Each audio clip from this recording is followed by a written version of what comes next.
하나님의 말씀을 가지고 사랑으로 시도하면 후회가 없습니다 라는 제목으로 말씀을 나누겠습니다. 고린도전서 12장에서 바울은 고린도 교인들의 영적인 인사를 발휘하는데 사랑이 부족하다고 증가한 바가 있습니다. 13장에서는 진정한 사랑을 정의하고 이어져 14장에서는 그 사랑이 어떻게 역사하는 것인지를 보여주고 있습니다. 영적인 인사들은 그 몸이 제 기능을 발휘하는 데서 가장 중요한 것들을 감당하고 있지만 무엇보다도 사랑이 그 밑바탕에 깔려 있지 않는다면 그것들의 가치는 상실된다고 볼 수가 있습니다. 교회라는 몸을 움직이는데 모든 영적인 인사들보다 제일 먼저 사랑이 제일 중요하다는 겁니다. 사랑은 성도님들이 자신의 은사를 사용하는 제일 좋은 길입니다. 고린도전서 12장 31절 말씀을 보겠습니다. 너희는 더욱 큰 은사를 사모하라. 내가 또한 가장 좋은 길을 너희에게 보이리라. 은사들의 궁극적인 목적은 무엇일까요? 고린도전서 13장을 보면 사랑은 교회라는 것을 몸을 움직이는 데 있어서 필요한 모든 영적 은사의 바탕이 되는 기초라고 하고 있습니다. 사랑은 모든 행동을 하나님께 연결하고 우리의 행동과 은사들을 보다 좋은 방향으로 이끌어 준다는 겁니다. 비록 각각의 사람들이 각기 다른 은사들을 소유하고 있지만은 하나님의 사랑을 표현하는 것이나말로 모든 은사들을 궁극적인 목적이 된다는 것입니다. 고린도전서 13장 1절을 보겠습니다. 내가 사람의 방언과 천사의 말을 할지라도 사랑이 없으면 소리나는 구리와 울리는 꽹과리가 되고, 위대한 신앙, 헌신적이나 희생적인 그 행동들, 기적을 일으키는 그 능력 또한 사람의 그 방언과 천사의 말을 하는 그 능력이 있을지라도 사랑이 없다면 열매를 거의 맺을 수가 없습니다. 사랑은 성도들의 그 행동과 그 은사를 보다 좋은 방향으로 이끌어 준다는 겁니다. 비록 사람들이 각기 다른 은사들을 소유하고 있지만은 사랑만큼은 모든 사람이 누릴 수 있다는 겁니다. 사랑이 없다면 방언을 한다 할지라도 그것이 성령의 인사이기는 하지만 소리나는 구리와 울리는 꽹과리 같은 무의미한 소음일 뿐이라는 겁니다. 여기 꽹과리는 이방 종교에서 무아지경의 의식을 진행을 하였을 때 자주 사용이 되었습니다. 사랑 없이는 하는 그 방언의 은사는 이방 종교 의식만큼이나 무가치하다는 겁니다. 사랑이 없다면 그 은사들이 다른 성도들을 세워주지도 못하고 따라서 그 은사들이 아무 소용들이 없다는 겁니다. 고린도전서 13장 2절을 보겠습니다. 내가 예언하는 능력이 있어 모든 비밀과 모든 지식을 알고 또 산을 옮길 만한 모든 믿음이 있을지라도 사랑이 없으면 내가 아무것도 아니요. 이 구절에서 세 가지 은사가 언급이 되었습니다. 예언과 지식과 믿음의 은사입니다. 예언하는 능은 하나님의 메시지를 교회에 전하는 능력을 가리키고 있습니다. 모든 성도들은 자신이 믿고 있는 내용을 더 깊게 이해하기 위해서, 그리고 그 내용을 다른 사람에게 가르쳐 줄 수 있는 능력을 키우기 위해서 공부를 하기도 했습니다. 그런데 일부 사람들에게는 이 모든 비밀과 모든 지식을 아는 능력과 더불어서 이러한 은사가 특별하게 많이 주어지는 경우가 있습니다. 하지만 그러한 이해력과 그것을 다른 사람에게 나눠줄 수 있는 뛰어난 능력을 가지고 있다고 하더라도 사랑이 없다면 아무 소용이 없다는 겁니다. 여기에서 나온 믿음의 은사는 일반적으로 예수 그리스도를 구주로 믿는 믿음을 가리키는 말이 아닙니다. 오히려 여기서 나오는 믿음의 은사라는 것은 엄청난 역사를 행하시는 그 성령의 능력을 더욱 남달리 더욱 신뢰하는 것을 가리키고 있습니다. 만약에 사람이 산을 옮길 만한 모든 믿음을 가지고 있을지라도 이 사랑이 없다면은 그 믿음 또한 아무것도 아니라는 겁니다. 고린도전서 13장 3절을 보겠습니다.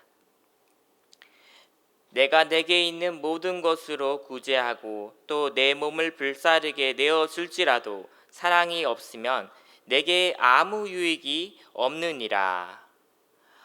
이 구절에서 말하고 있는 사실은 사랑이야말로 희생적으로 내 자신을 내주고 기꺼이 고난을 감수할 수 있는 마음을 갖게 해준다는 겁니다. 그런데 자기 이상을 위해서 혹은 자랑하고자 하는 그 마음 가운데 자비를 베풀고 자기를 희생할 수도 있다는 것이죠. 만약 그러한 행위들이 다른 사람들에게 대한 사랑에서 우러나온 것이 아니라면 하나님의 나라를 위해서는 아무런 가치가 없다고 바울은 말하고 있습니다. 고린도전서 13장 4절을 보겠습니다. 사랑은 오래 참고 사랑은 온유하며 시기하지 아니하며 사랑은 자랑하지 아니하며 교만하지 아니하며. 사랑은 오래 참습니다. 또한 오래 기다립니다. 사람이 성도들 사이에서 너무나도 중요하기 때문에 바울은 그 사랑을 좀 더 자세하게 풀라고 말하고 있습니다. 과연 그렇다면 성도들의 그 삶 가운데 그런 사랑이 어떠한 모습으로 나타날까요? 무엇보다도 사랑은 오래 참습니다. 기다린다는 겁니다. 한 농부가 감자를 키우기 위해서 씨감자를 구했습니다. 감자는 파종이 아닌 감자 자체를 땅에 심는 방식으로 재배를 하는데요. 이때 땅에 심는 감자를 씨감자라고 합니다. 농부는 기대감을 품었습니다. 그리고 감자를 심었습니다. 그런데 시간이 흘러도 언젠가부턴가 이 농부가 조바심이 들기 시작을 했습니다. 감자가 땅속에 숨어 있기 때문에 안 보이잖아요.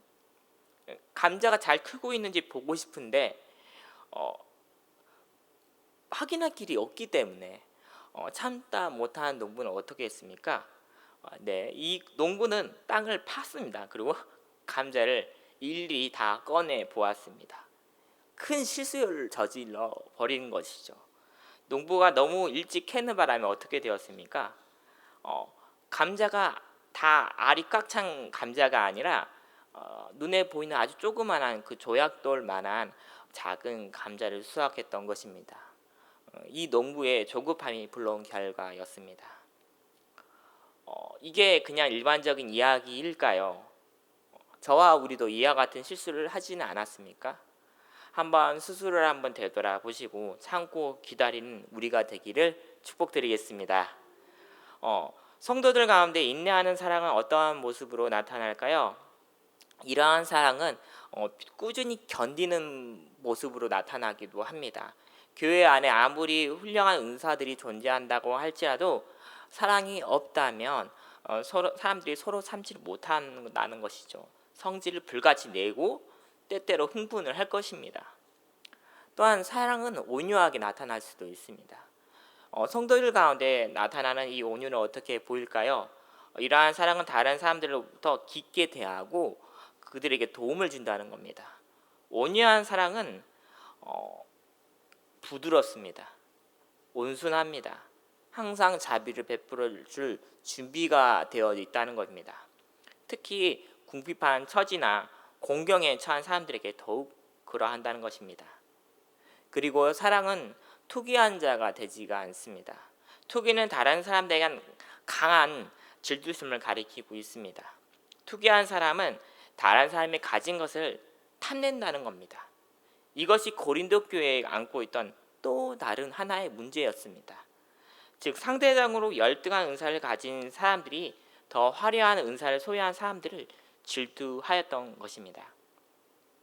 다른 사람의 은사를 질투하는데 여념이 없는 사람들은 정작 나 자신에게 주어진 은사를 사용하여서 하나님과 다른 사람들을 사랑으로 섬기는 일에는 안중에도 없었습니다.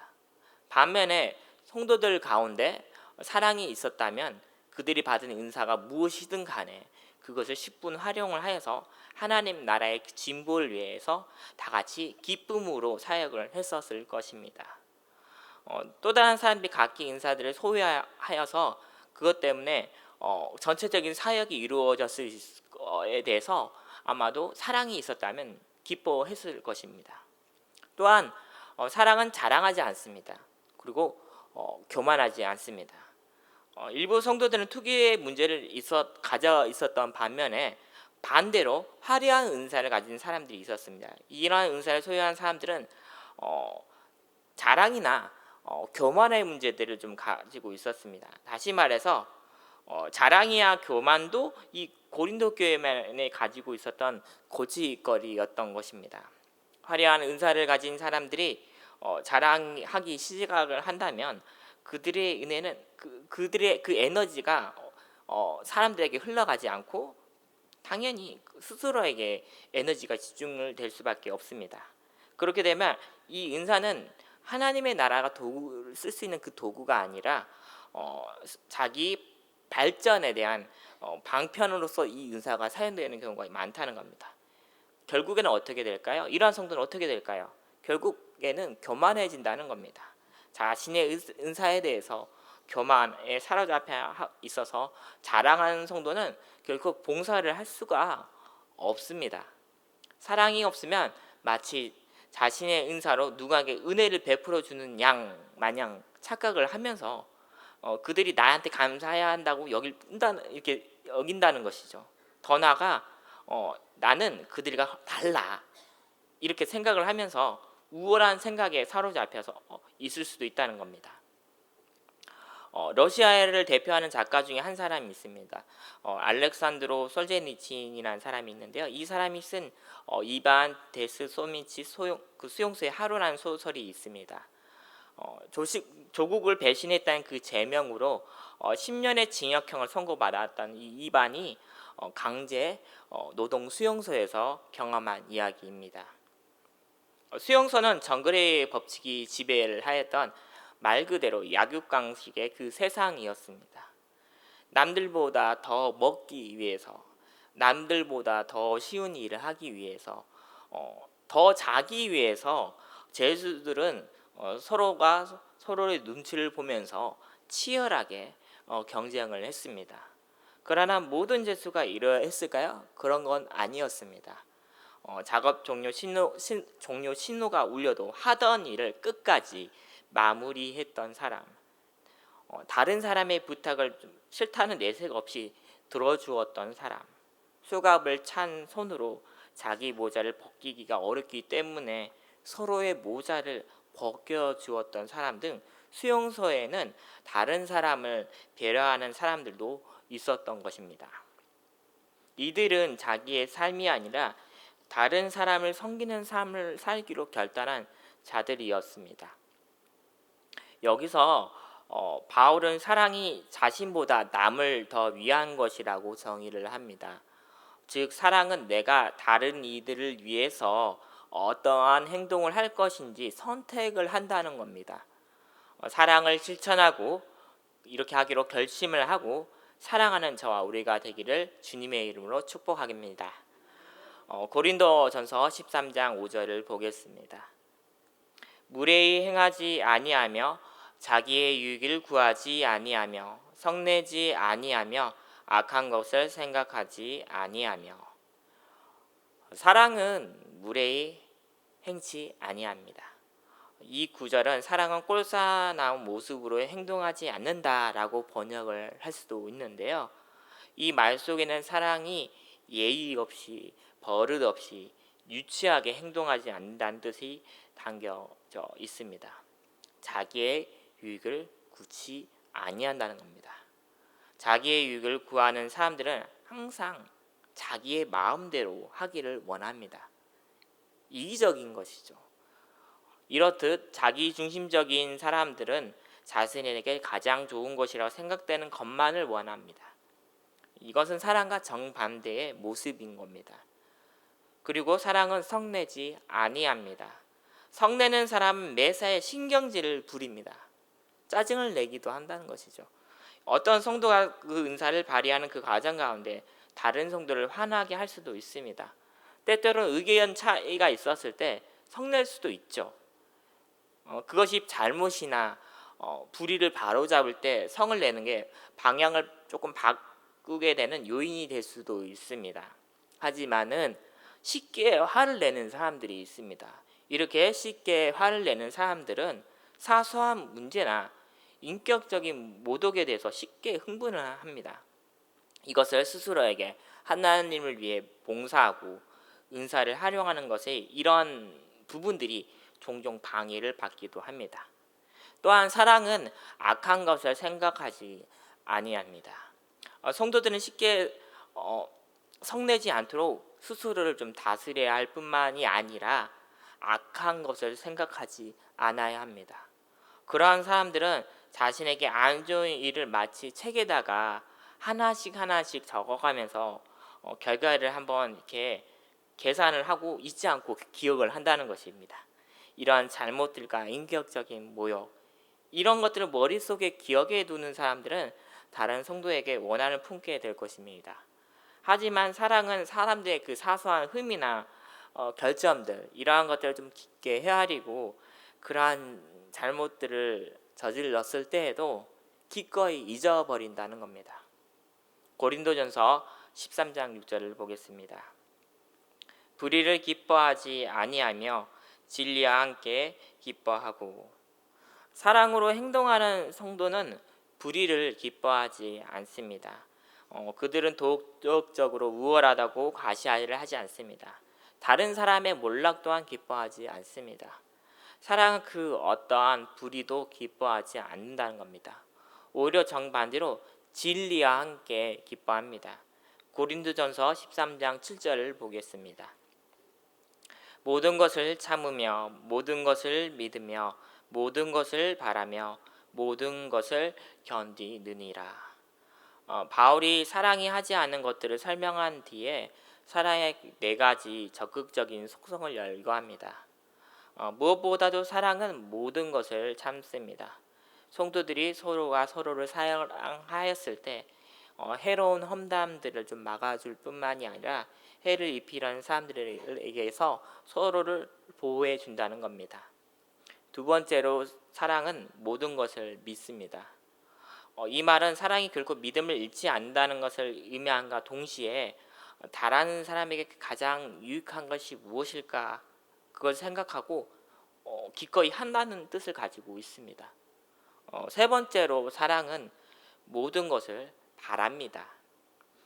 사랑을 지닌 성도들 가운데 뒤를 돌아보는 게 아니라 보다 나은 내일을 내다보는 자라는 것입니다. 이들은 하나님이 각 사람 가운데 역사하심을 믿고 알기에 교회 안에서 성장과 성숙을 추구한다는 겁니다. 네 번째로 사랑은 모든 것을 견딥니다. 사랑을 지닌 성도들은 믿음 안에서 행동하고 그 믿음 위에 견고히 서 있습니다. 이들은 어떠한 어려움과 역경과 난간이 수시때때로 닥쳐오더라도 아랑곳하지 않습니다. 굳게 서 있다는 겁니다. 본문 8절을 보겠습니다. 사랑은 언제까지나 떨어지지 아니하되 예언도 패하고 방언도 그치고 지식도 패하리라. 모든 영적인 은사들은 마지막에 되면 어떻게 될까요? 시간이 흘러가면 다 사라집니다. 그러나 사랑은 어떠할까요? 언제까지나 떨어지지 아니할 것입니다. 사랑은 영원합니다. 사랑은 끝이 없다는 겁니다. 영적인 은사들은 하나님의 나라를 위해서 세워지기 위해서 주어진 것입니다. 그렇기 때문에 그 끝이 있습니다. 본문 9절에서 10절을 보겠습니다. 우리는 부분적으로 알고 부분적으로 예언하니 온전한 것이 올 때에는 부분적으로 하던 것이 패하리라. 천국을 제외하고는 이 지구상에 있는 모든 것들이 어떻게 변할까요? 이 세상이 완전할까요? 다 불완전합니다. 그리고 또한 사람들이 21세기에 와서 우리가 많은 지식들을 배우고 알고 있지만은 아직도 다 알지를 못합니다. 부분적으로 알고 있을 뿐입니다. 그리고 또한 많은 예언을 한다고 할지라도 부분적으로 예언을 하는 것입니다. 은사들은 그리스도의 몸을 세울 목적으로 주어진 것이기 때문에 그 하나님의 나라가 다시 온다면, 하나님의 때가 온다면 그때는 이러한 은사가 필요할까요? 그때는 이 은사가 필요치 않게 될 것입니다. 그리스도의 그 몸이 완성될 것이고 그 하나님의 나라가 도래할 것이기 때문입니다. 그렇지만 이러한 은사가 다 사라지지만은 사랑만큼은, 이 사랑은 계속될 것입니다. 본문 11절을 보겠습니다. 내가 어렸을 때에는 말하는 것이 어린아이와 같고 깨닫는 것이 어린아이와 같고 생각하는 것이 어린아이 같다가 장성한 사람이 되어서는 어린아이의 일을 버렸노라. 현재 오직 부분밖에 알지 못하는 그 성도님들, 그러한 이해력과 모든 것이 분명히 밝혀진 그 미래, 하나님 나라에서 그 성도들의 누릴 삶은 인간의 성장으로 이렇게 비유를 하고 있습니다. 어린아이는 어린아이처럼 생각을 합니다. 또한 어린아이 그 수준에서 깨닫습니다. 단순하게 깨닫는 것이죠. 그렇지만 이 어린아이가 성장을 한다면 어떻게 됩니까? 그 어린아이의 일을 버리게 된다는 겁니다. 말하는 것도 생각하는 것도 깨닫는 것도 성숙하게 생각을 하고 말을 하게 된다는 겁니다.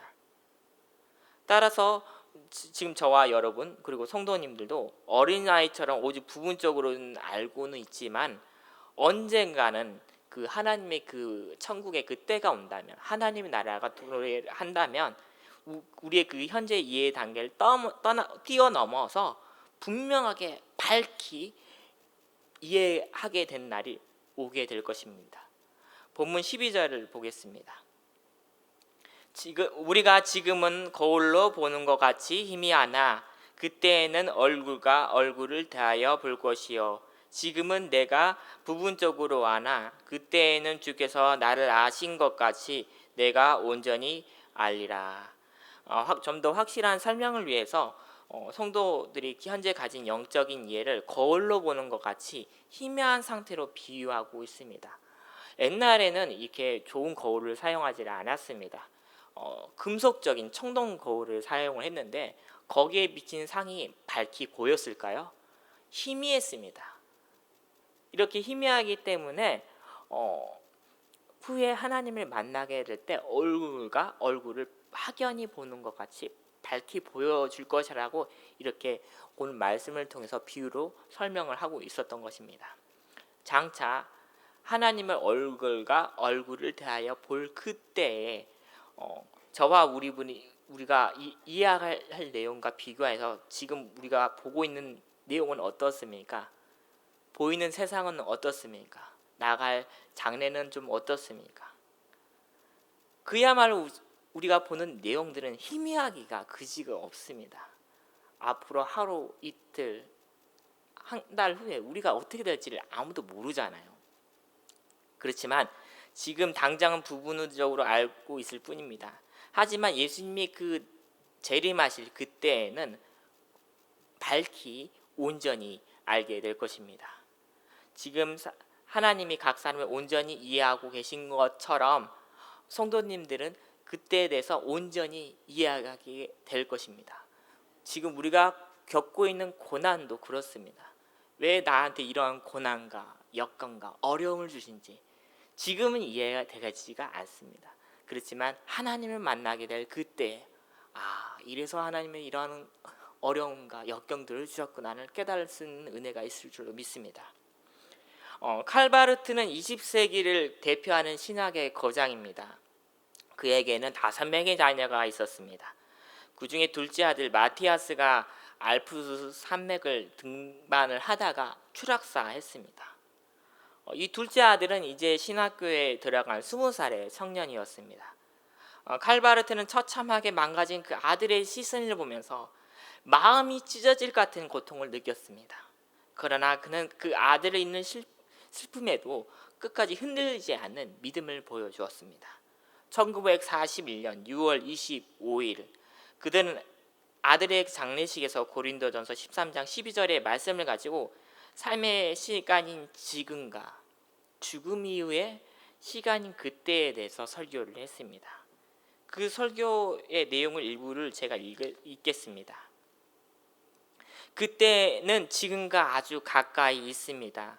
그렇기에 지금의 죽음은 더 이상 우리가 두려워해야 할 특별한 영역이 아니며 궁금해하거나 애도해야 할 것도 아니고 눈물과 금식으로 경외해야 할 것도 아닙니다.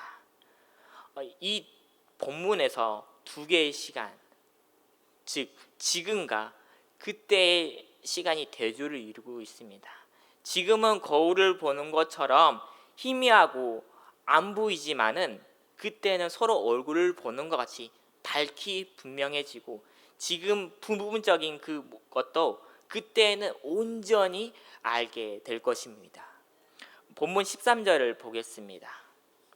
믿음, 소망, 사랑 이 세 가지는 항상 있을 것인데 그 중에 제일은 사랑이라. 성경 말씀의 다른 여러 곳에서도 믿음과 소망과 사랑이 함께 등장하는 것을 볼 수가 있습니다. 바울이 여기서 보여주고자 하는 그 사실은 사랑이 소망과 믿음처럼 다른 종류의 영적인 실체이며 따라서 영적 은사들 중에 하나로 간주되어서는 안 된다는 것을 말하고 있습니다. 바울은 이 세 가지 믿음, 소망, 사랑은 항상 있을 것인데 그 중에 제일은 뭘까요? 사랑이라고 말을 했습니다. 사랑이 왜 제일일까요? 바울은 사랑이 영원히 존재할 것이고 라고 밝히 바가 있습니다. 사랑은 지금의 삶이나 천국에서 그 삶이나 모든 100% 유한 그리스도의 삶의 한 특성이기 때문인 것입니다. 하나님을 믿는 성도님의 그 믿음은 하나님과 얼굴을 마주하게 되는 그 날이 실현이 될 것입니다. 왜냐하면 눈으로 보게 된다면 더 이상 믿음이 필요할까요? 눈앞에 보이는데 믿음이 필요치 않게 될 것입니다. 마찬가지로 성도님의 그 바라고 있는 소망도 그때가 되면은 온전히 이루어지고 실현이 될 것입니다. 그러나 이 사랑만큼은 새 하늘과 새 땅이 사는 그 백성들이 하나님과 그분의 백성으로 계속 사랑하는 하는 이 사랑은 영원히 변하지 않고 지속이 되어질 것입니다. 오늘 주어진 이 말씀을 통해서 하나님의 사랑을 온전히 이뤄 나가시기를 한 분 한 분 축복드리겠습니다. 이러한 신앙과 믿음을 가지고 오늘 하루를 살아가시기를 주님의 이름으로 축복합니다. 기도하겠습니다. 사랑과 은혜가 풍성하신 하나님 아버지, 오늘 사랑으로 시도하면 후회가 없습니다라는 제목으로 하나님의 말씀을 들었습니다. 사랑으로 하지 않으면 아무런 소용이 없음을 이번 말씀을 통해서 듣고 배웠습니다. 사랑으로 은사를 사용할 수 있는 저와 우리의 믿음을 만들어 주옵소서. 하나님 은혜에 감사하여 귀한 감사 헌금 올렸습니다. 이 헌물 위에 하나님 축복하여 주시고 30배, 60배, 100배, 만배의 축복을 받을 수 있는 놀라운 은혜가 있게 하여 주옵소서. 하늘의 복과 땅의 복을 허락하여 주시고 하나님 손대는 일들마다 아름다운 풍성한 열실이 맺혀져서 하나님 아버지 물질의 풍족함을 누릴 수 있도록 주님 축복하여 주옵소서. 기타 우리의 육신의 연약함을 두고 기도하는 우리 귀한 성도님들이 있습니다. 하나님 아버지, 저가 채찍에 맞음으로 나음을 입었다는 약속의 말씀처럼 하나님 우리의 암이 온전히 소멸되게 해주시고 그 가운데 건강한 새 세포들로 채워져서 강건해지는 축복의 은혜가 있게 하여 주옵소서. 회복과 치유의 은혜가 암병들이 온전히 사라지고 온전히 강건해지는 축복의 은혜가 우리 육체 가운데 함께할지어다. 하나님 기타 여러 가지 질병을 놓고도 기도합니다. 하나님의 허리와 무릎과 발목과 마디마디의 통증을 안고 살아가는 성도님이 있습니다. 나사렛 예수 그리스도 날 위해 채찍 맞으시고 부활하신 그분의 피 묻은 손으로 힘으로 명하노니 모든 통증과 염증들은 온전히 사라질지어다. 일상적인 생활을 하는데 부족함 없도록 회복의 은혜 또한 있을지어다. 하나님 축복하여 주시고 건강한 허리, 무릎, 발목, 마디마디 만들어 주옵소서. 영악한 육신의 장기를 놓고도 기도합니다. 위장과 소장과 대장과 아버지 맹장과 아버지 폐와 뇌 하나하나 주님 친히 간섭하여 주시고 아버지 막혀있던 그 흐름들이 뚫려지고 혈액순환이 잘 되어져서 강건해지는 축복의 은혜 또한 있게 하여 주옵소서. 회복이 되어져서 혈액순환이 잘 되고 몸이 회복이 빨라지는 은혜 또한 있을지어다. 하나님 아버지, 은혜는 보이는 거 없고 잡히는 거 없을지라도 하나님이 주실 그 믿음의 상을 마음속에 그려보며 믿음으로 주님과 동행의 삶을 살아갈 수 있는 우리 귀한 권속들 되게 하여 주옵소서. 하나님의 놀라운 기적과 은혜가 우리 삶 가운데 함께할 줄로 믿습니다. 하나님 또한 우리의 믿음의 자녀들을 놓고 기도합니다. 아들, 딸, 남편, 아내, 손자, 손자녀, 아버지, 손녀, 친척들을 놓고 특별히 구원의 문제를 놓고 기도하고 있사오니 하나님 들어주시고 주 예수 그리스도를 믿으라 그리하면 너와 내 집이 구원을 받으리라는 약속의 말씀처럼 믿음대로 역사하여 주옵소서. 천국 복음이 이루어질지어다. 하나님 축복하여 주시고 가정의 화목함을 이루어 주옵소서. 하나님, 기타 말하지 못할 기도의 제목도 있습니다. 경제적인 문제, 관계적인 문제, 송사적인 문제, 기타 말 못할 문제 놓고 기도하고 있사오니 주님 들어주시고 우리 삶에 기도했던 오랫동안 간구의 믿음의 제목이 응답으로 다가오는 축복의 은혜 또한 있게 하여 주옵소서. 오랫동안 간구했던 믿음의 제목들이 응답으로 다가올지어다. 하나님의 놀라운 기적과 삶의 은혜들이 우리 삶 가운데 나타나고 드러날 것을 믿음으로 감사 또 감사드리며 예수님의 이름으로 간절히 또 간절히 축복하며 기도합니다.